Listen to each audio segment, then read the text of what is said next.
ဟဲလိုကျွန်တော်ရဲ့ပရိသတ်ကြီးတို့ရေကျွန်တော်တို့အားလုံးအိုလံပစ်အားကစားပွဲတွေကိုကြည်ဘူးကြမှာပါရွှေတံဆိပ်ငွေတံဆိပ်ကြေးတံဆိပ်တွေစုခူးပြီးပျော်ရွှင်စွာဆုတံဆိပ်ယူနေတဲ့အားကစားသမားတွေကိုလည်းမြင်ဘူးကြမှာပါဒါပေမဲ့သူတို့ဒီလိုအောင်မြင်မှုတွေရဖို့အတွက်နောက်ွယ်မှာဘလို့တွေစူးစမ်းအားထုတ်ခဲ့ရလဲဆိုတာကိုရောသိချင်ကြလားဒီနေ့ကျွန်တော်တို့အိုလံပစ်အားကစားသမားတယောက်ရဲ့နေ့စဉ်ဘဝသူတို့ရဲ့စံပြစူးစမ်းအားထုတ်မှုတွေကိုအသေးစိတ်ထိုးဖောက်ကြည့်ကြရအောင်ပထမဆုံးအနေနဲ့သူတို့ရဲ့မနက်ခင်းကိုစကြည့်ရအောင်ကျွန်တော်တို့အများစုနေမင်းကြီးထွက်ပေါ်လာမှအိယာကနိုးကြပေမဲ့အိုလံပစ်အားကစားသမားအများစုကတော့မနက်4နာရီခွဲ9နာရီလောက်ဆိုအိယာကနိုးနေပါပြီသူတို့အတွက်တရက်တာရဲ့ပထမဆုံးအရေးကြီးဆုံးအရာကရေဓာတ်ဖြည့်တင်းခြင်းပါပြီးရင်ခန္ဓာကိုယ်ကိုနှိုးဆွပေးဖို့ပေါ့ပပလေ့ကျင့်ခန်းတွေစမ်းထုတ်မှုတွေလုပ်ကြပါတယ်။အံ့ဩစရာကောင်းတာကအားကစားသမားတချို့ဆိုမနက်ခင်းကိုရေအေးနဲ့ရေချိုးတာဒါမှမဟုတ်တရားထိုင်တာမျိုးနဲ့စတင်ကြပါတယ်။ဒါဟာခန္ဓာကိုယ်နဲ့စိတ်ကိုလန်းဆန်းတက်ကြွစေဖို့ပါ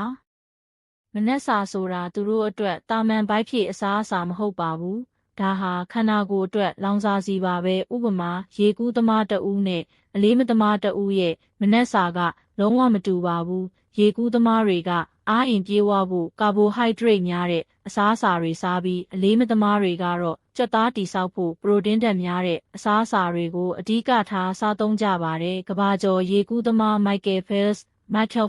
ဟာသူ့ရဲ့လေ့ကျင့်ရေးကာလမှာတစ်နေ့ကိုကယ်လိုရီ10နဲ့3ညလောက်စားသုံးခဲ့ရတယ်ဆိုတာသိရင်သင်အံ့ဩသွားလိမ့်မယ်ဒါဟာတာမန်လူတယောက်ရဲ့9ဆကနေ6ဆအထိများပါတယ်။မနက်စာစားပြီးတာနဲ့သူတို့ရဲ့ပထမဆုံးလေ့ကျင့်ခန်းအစီအစဉ်ကိုစတင်ပါတော့တယ်။ဒီလေ့ကျင့်ခန်းတွေကတကယ်ကိုပြင်းထန်ပါတယ်။ကြံ့ခိုင်ရေးလေ့ကျင့်ခန်းအပြေးလေ့ကျင့်ခန်းခံနိုင်ရေးအားလေ့ကျင့်ခန်းပြီးတော့သူတို့ရဲ့အားကစားအလိုက်တီးတန့်ကျွမ်းကျင်မှုလေ့ကျင့်ခန်းတွေပါဝင်ပါတယ်။ဥပမာရေကူးသမားတွေဟာတစ်နေ့ကိုနာရီပေါင်းများစွာရေကူးကန်ထဲမှာကုံဆုံးရပြီးကျွမ်းမသမားတွေကတော့လှုပ်ရှားမှုတစ်ခုတည်းကိုရာပေါင်းများစွာအကြိမ်မှားသည်ဖြစ်စေမှန်သည်ဖြစ်စေလေ့ကျင့်နေရပါတယ်ဒီလိုလုပ်ရခြင်းရဲ့ရည်ရွယ်ချက်ကတော့ကြွက်သားမှတ်ဉာဏ် muscle memory ကိုတိဆောက်ပြီးဖိအားများတဲ့အခြေအနေမှာတော့အမှားယွင်းမရှိလှုပ်ဆောင်နိုင်ဖို့ပါမနက်ပိုင်းလေ့ကျင့်ခန်းပြီးရင်တော့ခဏနာပြီးနေ့လယ်စာစားသုံးကြပါတယ်ဒီအချိန်ဟာခန္ဓာကိုယ်ပြန်လည်နာလန်ထူဖို့အတွက်အရေးကြီးဆုံးအချိန်ပါအာဟာရပြေဝတဲ့နေ့လယ်စာစားသုံးပြီးနောက်ကြွက်သားတွေပြန်လည်ပြုပြင်ဖို့အတွက်ရေခဲရေချိုးတာအနှိပ်ခံတာဒါမှမဟုတ် physiotherapy လုပ်တာမျိုးတွေပြုလုပ်ကြပါတယ်နေ့လယ်ပိုင်းမှာတော့နောက်ထပ်လေ့ကျင့်ခန်းအစီအစဉ်တစ်ခုရှိပါသေးတယ်ဒီတစ်ချိန်မှာတော့နီးစနစ်ပိုင်းဆိုင်ရာပုံမအာယုံစိုက်ပြီးလေ့ကျင့်ကြပါတယ်ကိုယ့်ရဲ့အားနည်းချက်တွေကိုပြန်လည်ဖြည့်ဆည်းတာပြိုင်ဘက်တွေရဲ့နီးစနစ်တွေကိုလေ့လာတာအသင်းလိုက်ကစားတဲ့အားကစားသမားတွေဆိုရင်အသင်းလိုက်နီးဗျူဟာတွေကိုလေ့ကျင့်ကြပါတယ်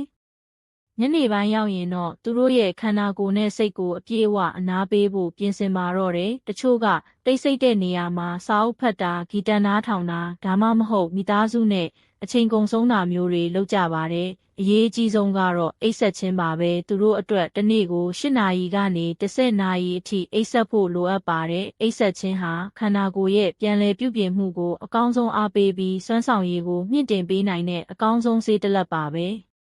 ဒီအားကစားသမားတွေဟာသူတို့ရဲ့ပန်းတိုင်အတွက်လူမှုရေးပျော်ရွှင်မှုတွေမိသားစုနဲ့အချိန်ကုန်ဆုံးခွင့်တွေတငယ်ချင်းတွေနဲ့ပျော်ပါးခွင့်တွေကိုစွန့်လွတ်ရပါတယ်စိတ်ပိုင်းဆိုင်ရာဖိအားတွေလည်းအများကြီးခံစားရပါတယ်ကဘာကျော်ကျွမ်းပါမယ်စီမွန်ဘိုင်စ်ဟာစိတ်ကျန်းမာရေးကြောင့်ပြိုင်ပွဲကနေနှုတ်ထွက်ခဲ့ဘူးတာဟာဒီဖိအားတွေရဲ့သက်သေပါပဲသူတို့ရဲ့ဘေးမှာအားကစားစိတ်ပညာရှင်တွေကအမြဲတမ်းပံ့ပိုးပေးနေရပါတယ်ဆိုတော့ပရိသတ်ကြီးတို့ရေအိုလံပစ်အားကစားသမားတွေရဲ့အောင်မြင်မှုဆိုတာကံကောင်းခြင်းတစ်ခုတည်းကြောင့်မဟုတ်ဘူးဆိုတာမြင်နိုင်ပါတယ်။ဒါဟာပြင်းထန်တဲ့စည်းကမ်းမစုံမနစ်စူးစမ်းအားထုတ်မှုစွန့်လွတ်အနစ်နာခံမှုပြီးတော့ခန္ဓာကိုယ်နဲ့စိတ်ကိုအပြည့်အဝဂရုစိုက်တဲ့ပတ်စုံချင်းကပ်မှုရဲ့ရလဒ်ပါပဲဒီအောင်မြင်မှုတွေဟာတရက်တည်းနဲ့ရလာတာမဟုတ်ပဲနှစ်ပေါင်းများစွာစူးစမ်းအားထုတ်မှုတွေရဲ့အသီးအပွင့်တွေပါ